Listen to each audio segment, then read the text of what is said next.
Hello, ladies. Ladies. How all my ladies doing out there? We are fine, Tommy. Hey, everybody. I'm glad that you guys could be here with me.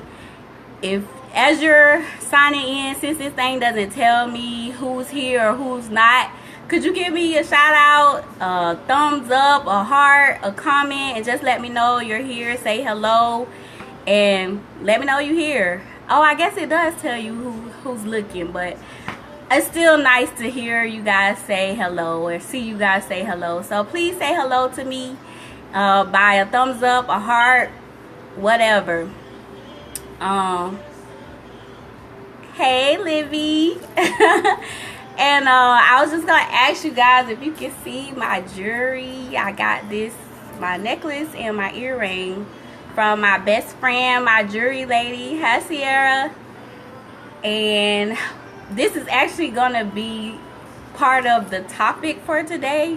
Don't worry, I'm not trying to sell you guys any jewelry, but it does tie into my topic, which is goal setting or reaching your goals and setting priorities. So I'm super excited about this topic because, like I said before, like, this concept kind of changed the way I think about my budget, and hopefully it'll help you ladies too, like, see things in a different light, because sometimes we get caught up in the same way of doing things over and over again. So yeah, I hope this helps.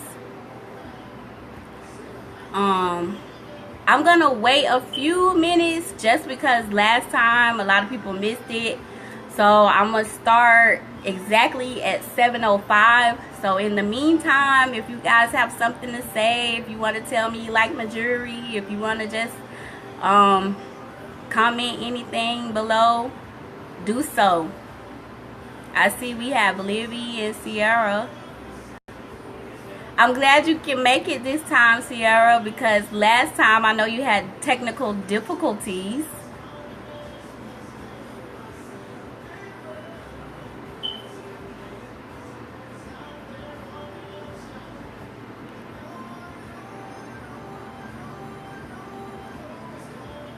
And Livy, I'm happy that you could be on here too.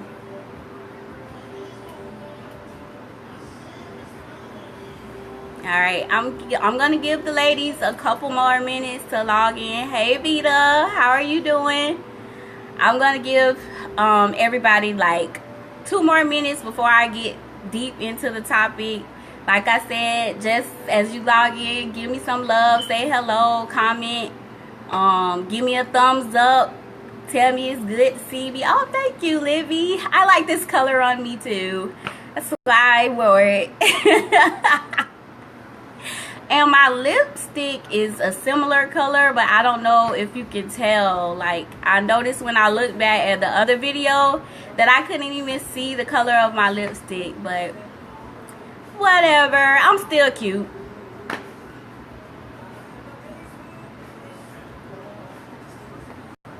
Alright, so 1 more minute. Hi Camila, how are you? Thanks for joining.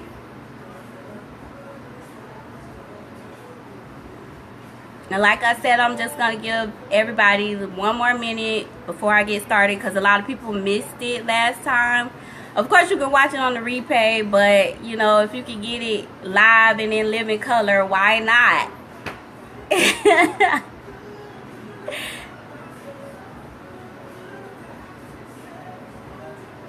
And I have a fan going, so I got my Beyonce going on.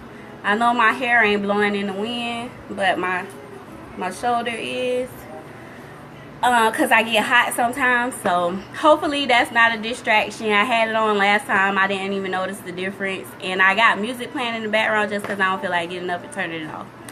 But with that, I'm just going to go ahead and get started. It's 7:05 now. Whoever's here is here. I love you ladies for being here, so I'm gonna give you what I got. Alright, so everybody's on here pretty much knows who I am, but I'm just going to give you a synopsis just for replay purposes. My name is Genevieve Ponder, and I am a licensed CPA and a financial coach. I started Ponder Money because I wanted to help couples stay together. Like, I know so many people break up over financial issues, and the way I'm doing that is providing women with communication tips on how to discuss money effectively with their significant others. And this all came about because I had some technical difficulties when trying to communicate with my husband about money, and I came to some great breakthroughs, and I wanted to share and also have a community where the other ladies could share their tips and advice as well. And the other caveat that I wanted to put out there was that my ultimate goal is to keep couples together. So if what I say doesn't resonate with you, if you need to go see Dave Ramsey or whatever you got to do to get it together, just get it together, because that is so important. And if I could be a resource for something or somebody else that can help you, let me do that too.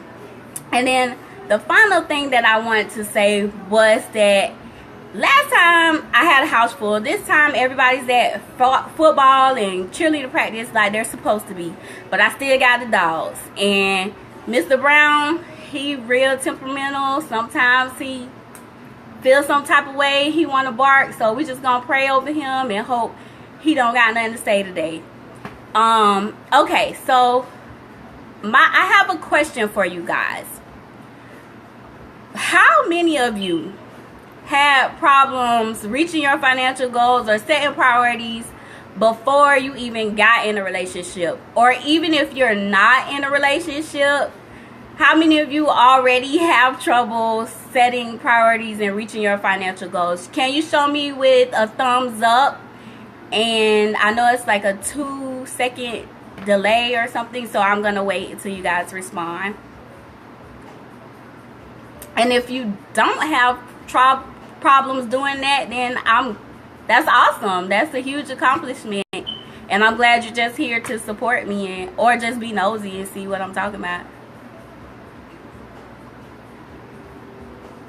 Okay, so the reason why I asked that question is because so many people or women, when they get in relationships, they kind of want to say it's their significant other's fault why they're in the situation they're in, without really taking a hard look at their issues. So that's what I'm going to do today. What I'm saying affects both of you, but you got to start with the person that you can change, which is you. And if you can't get your money together and you guys are one, then if your shit, excuse my French, is not together, then their stuff ain't gonna be together. So with that, I'm just gonna tell you my kind of story. Like, I've always been a person who's been financially savvy, aka I always been cheap. I just always, and then I have like that sort of financial mind. My dad was a financial professional, so it just came with it. So, but I did run into a point after I checked off all the American Dream list, where I kind of got lost with my finances. Like, I went through the whole graduating from high school with honors, check. I graduated from college cum laude, check. I landed a career with one of the top accounting firms in the world, check. I bought my own house before I was the age of 30, probably. I think it was when I turned 26. So check and check. So after I did all that, there was nothing else on my American Dream to-do list except for getting a husband and having babies. And I didn't feel like there was a strategic plan that I needed to do in order to make that happen. I just had to let that happen naturally. And as a result, I had no more goals. Like, I had achieved the American Dream, and then I was lost. I felt like so unfulfilled. I didn't have anything else to aspire to. And so as a result, as me feeling lost, my money got lost. Like, literally, I did not know where my money was going. All I know is that my debt was increasing and my savings was disappearing. And it was stressing me out, but at the same time, I didn't know how to fix it. So God has sort of blessed me to be on both sides of the coin. And that's why I feel like I can help other people, because a lot of people go through one extreme or the other. We either are super tight on our budgets, or we don't even know what a budget is. And I've had the chance to live on both sides of that. So in learning that, in being in both situations, what I've learned is that your budget doesn't dictate your life. You're not supposed to create a budget and then model your life around your budget. You're supposed to create some life goals that give you life and tailor your spending to support that. And I feel like so many people get lost on that. And maybe that's why we can't adhere to our budgets, because it doesn't make logical sense that I have to tailor my life to never going out to eat, which was something that I did because I like going out to eat, so it just doesn't make logical sense. I read an article of this guy who retired by the age of 40, and that's a huge accomplishment by any stretch. But the one thing that stuck out to me was that he felt regret for not living life. Like, he was so stuck on reaching his goal of retiring by 40 that he never went out for drinks. I mean, this dude saved 70% of his income. 70% of his income in order to reach that goal. And he never went out for drinks with his homeboys. He never took his girl out on a date, who eventually became his wife, which is a miracle. But he regrets that. And the thing that he didn't say that I think about is, what if he died before he was 40? He wouldn't have really lived. And that kind of disturbs me a little bit when we get so hooked on reaching this financial goal that we don't think about, what do we want out of our lives? What do we really want our lives to look like? And that's what I want you guys to start with. Your financial goal is just a support for your life goals. What are the things that give you life, and make those things a priority? I talked a little bit about me and my necklace and my earrings. When I started going left and getting lost, I started getting out of hand with spending money on clothes, shoes, jewelry, you know, all the other stuff that they say makes up the American dream. All the stuff that they tell you should make you happy. And I realized that the main reason I did that is because when I was growing up, my mom worked at a thrift store. And every week she would bring home a pile of clothes for me to pick through to go clothes shopping, because we didn't go to the mall. And I hated it, because I felt like if it wasn't new, then it wasn't cute. And when I got old enough to afford what I wanted to afford, or what I thought I wanted, I did that. I went ham. Like, I can afford it now, so I did what I could do. And after doing that, I realized at the end of the day, what I wanted was to be cute, period.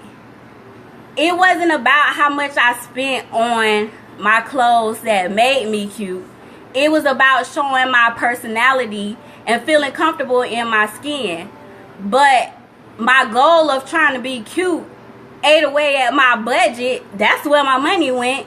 It ate away at my budget, and then I wasn't looking out for the future of me.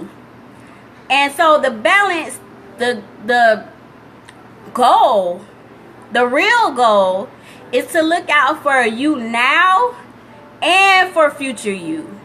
And that's what I do. I look out for Jen now and for future Jen.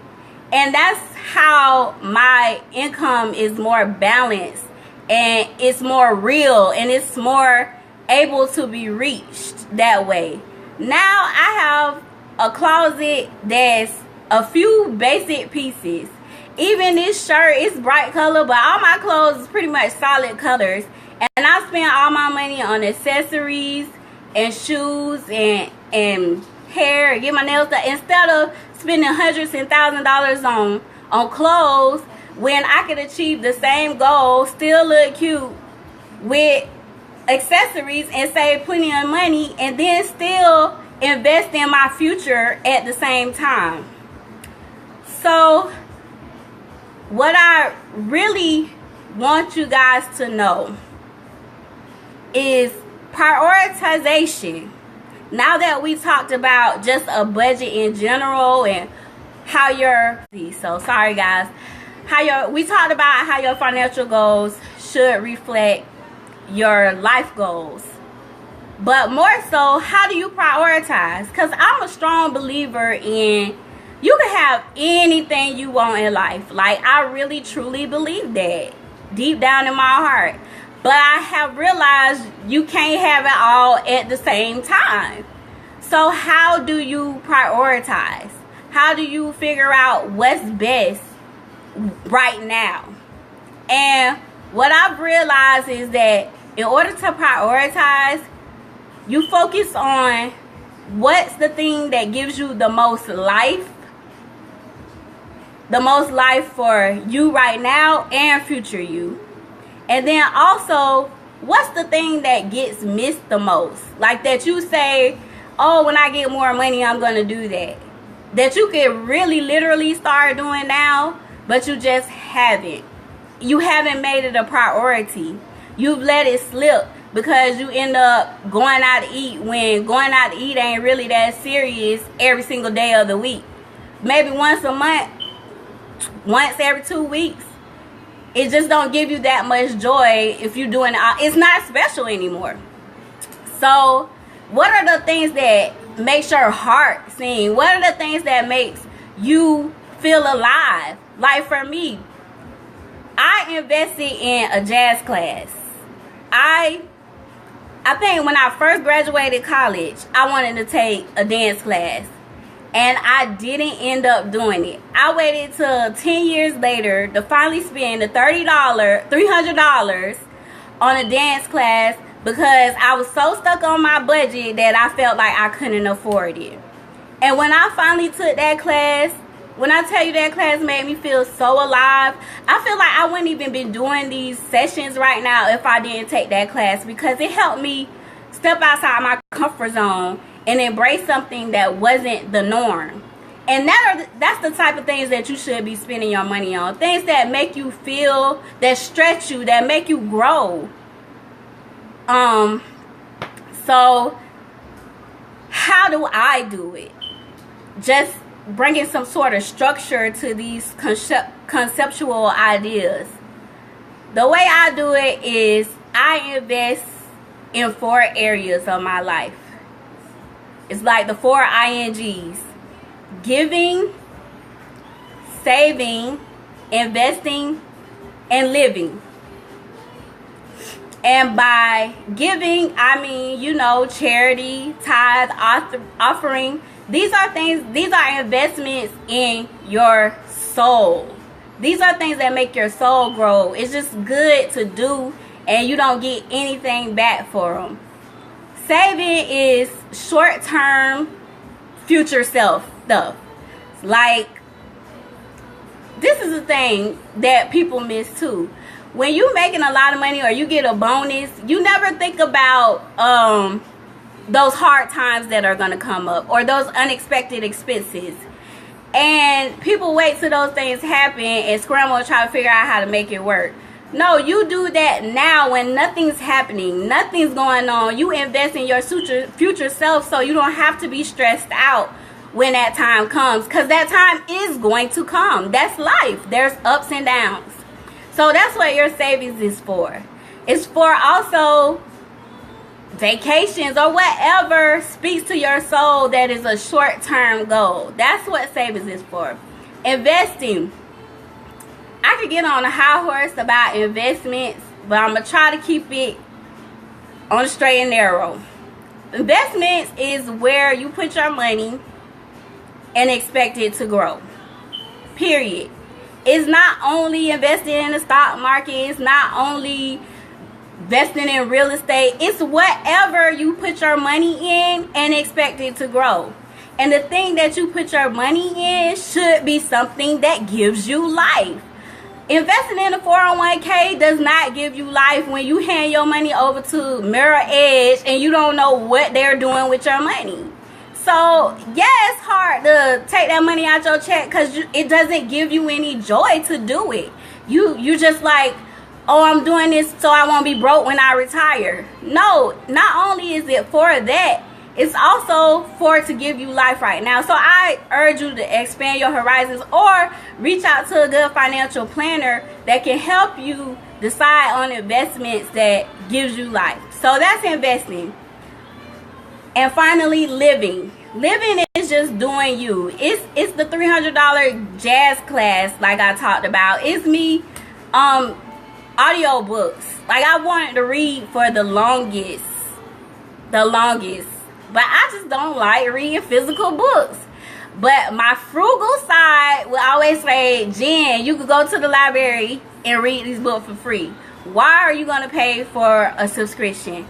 But I finally had to say, you know what? This is something that is important to me and it's not getting done. And now I devour books. Like I read a book in a day because I don't got to read it. I just listening to it. But I still get the information. I feel so fulfilled when I do that. And so it was so worth it.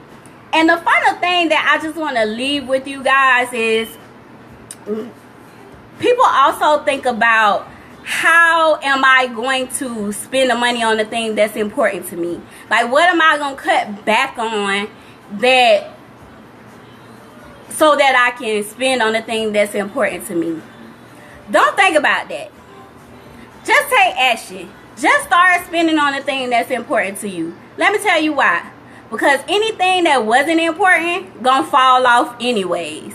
If you was eating out too much, it's gonna fall off when you start spending on the things that are important to you, because that's not gonna be as important to you. When you start investing in yourself, you don't even have to think too much about what you're cutting back on. You should think about what you're gaining.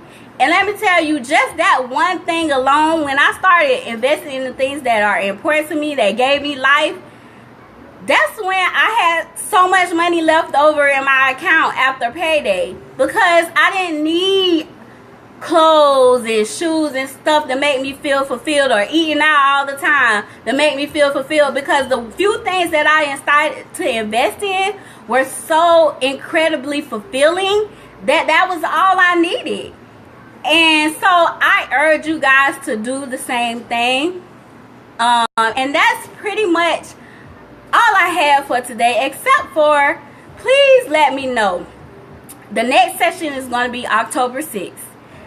Can you guys let me know by commenting or inboxing me, but preferably commenting below, and let me know what things do you want to talk about? What other topics do you want to discuss relating to men and money? And I see it's a couple of guys slogged in, but y'all can comment too. What y'all want y'all women to know about money?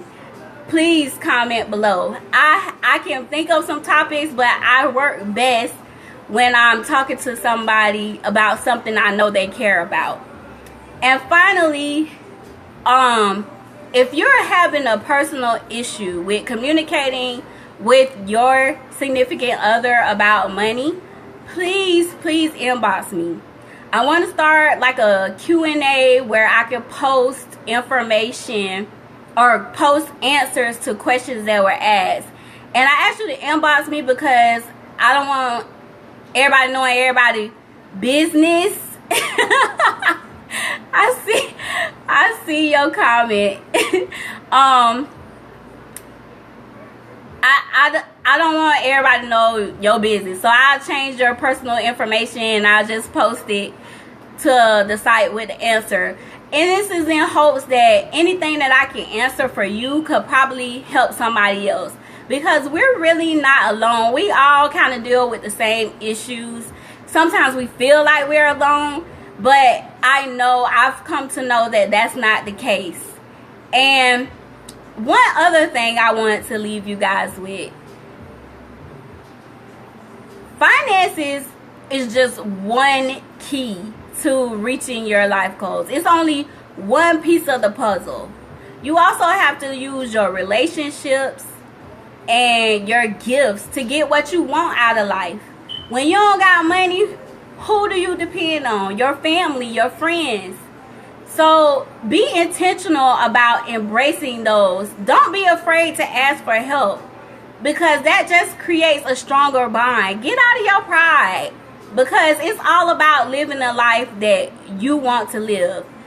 You right now and your future self. So with that, I'm going to wrap up. Like I said, please comment and let me know what questions you have, what topics you want to discuss for next time, October 6th. And also inbox me with your personal questions if you're having problems with your significant other and you want me to answer your questions. And good night.